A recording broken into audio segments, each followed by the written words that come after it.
করে কাঁকড়া দিচ্ছেন? আমরা 700 টাকা করে কিলো।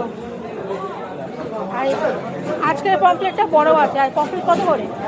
1100 টাকা করে। এই দুটো 50 টাকা দাও তো। আমি নেবো না। 50 টাকা দাও। তাই? দেখলাম ভয় আনে নাকি দামে দুটো 50 টাকা দাও। ওই তোমার হাতে 50 টাকা আছে, দেখতে পাচ্ছি আমি নেই। শিয়া লাগিয়ে আমার সাথে তোমার না, আমার এর খুঁজে গেলে 1 কিলো দেবো না। সুন্দরবনের কাঁকড়ার দাম বলছে 800 টাকা কেজি, আর আজকে পমফ্লেটটা ছিল 1100 টাকা কেজি। আমি তো প্রতিদিন মাছ কিনি না, তাই এর ঠিক দরদামটা বলতে পারবো না, জানি না। আপনাদের কি মনে হয় দামটা ঠিক আছে বা ঠিক ছিল? যদি আপনারা জেনে থাকেন আমাকে একটু কমেন্টে বলবেন, আমার একটা আইডিয়া হবে। আমি ঠিক জানি না। তা যাই হোক বন্ধুরা, আজকে এই পর্যন্তই থাক। নেক্সট দেখা হবে অন্য কোনো ভিডিও নিয়ে। আপনারা ভালো থাকুন, সুস্থ থাকুন। নমস্কার, ধন্যবাদ।